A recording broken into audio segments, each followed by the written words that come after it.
Hi guys, hope you're all doing really well. We thought we'd send you a little video. We're going to read a book. So, the book we're going to read today is Did I Ever Tell You How Lucky You Are? Okay.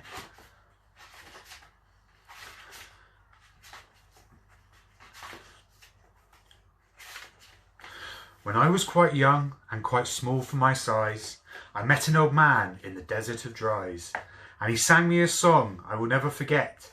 At least, well, I haven't forgotten it yet. He sat in a terribly prickly place, but he sang with a sunny sweet smile on his face. When you think things are bad, when you feel sour and blue, when you start to go mad, you should do what I do.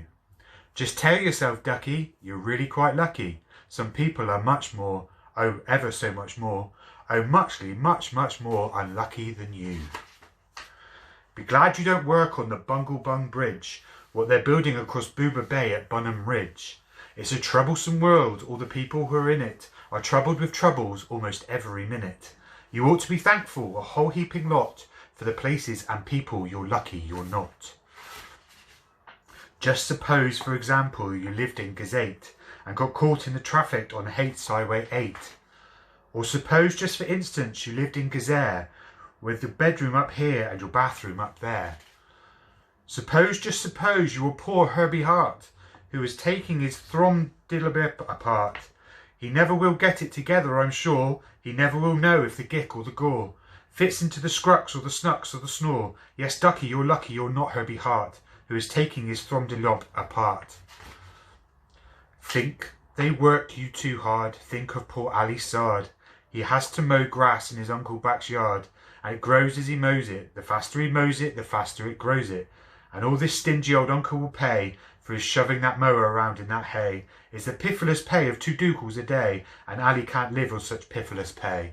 So, he has to paint flagpoles on Sundays in Grews. How lucky you are you don't live in his shoes. And poor Mr. Bix, every morning at 6. Oh, poor Mr. Bix has his boffin to fix. It doesn't seem fair, it just doesn't seem right. But his boffin just seems to go slump every night. It slumps in a heap, sadly needing repair. Bix figures it's due to the local night air. It takes him all day to unslump it, and then the night air comes back and it slumps once again. So don't you feel blue, don't get down in the dumps. You're lucky you don't have a boffin that slumps. And while we're at it, consider the schlots. The crumple-horned, web-footed, green-bearded schlots, whose tail is entailed with unsolvable knots. If he isn't muchly more worse off than you, I'll eat my umbrella. That's just what I'll do. And you're lucky indeed you don't ride on a camel. To ride on a camel, you sit on a whammel. A whammel, you know, is a sort of saddle, held on by a button that's known as a faddle. And boy, if your own old whammel faddle gets loose, I'm telling you, ducky, you're gone like a goose. And poor Mr. Potter, T crosser, I dotter. He has to cross T's, he has to dot I's. In an I and T factory out in Van Nuys. Oh, the jobs people work out west near Houch Houch. There's a Houch Houch bee watcher. His job is to watch. Is to keep both his eyes on the lazy town bee. A bee that is watched will harder you see.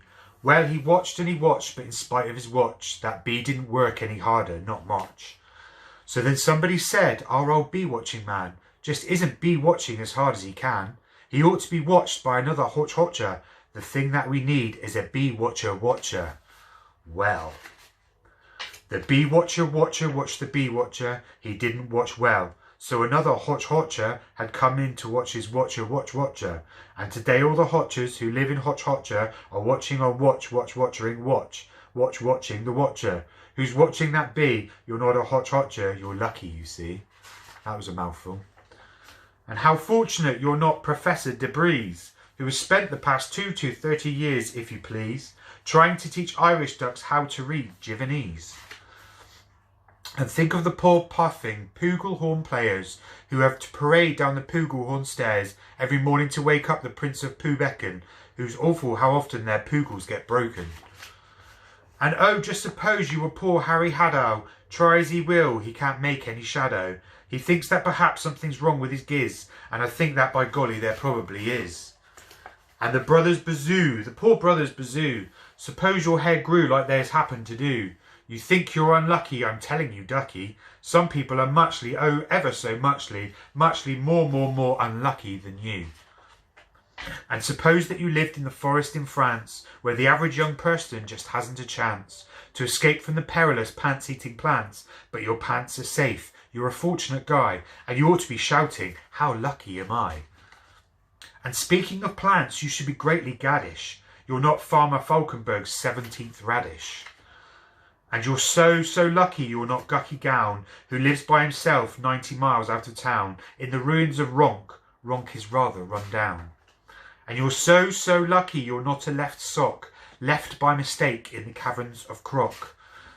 Thank goodness for all of the things you are not. Thank goodness you're not something someone forgot, and left all alone in some punkerish place, like a rusty tin coat hanger hanging in space. That's why I say, ducky, don't grumble, don't stew. Some critters are much, oh, ever so much, so muchly, much more unlucky than you. Right, guys, thanks for listening. Hope everyone's okay and keeping safe. We all miss you. I'll be coming back again and reading a different book. The next book we're going to look at is Oh, the Places You'll Go by Dr. Seuss. Catch you all soon.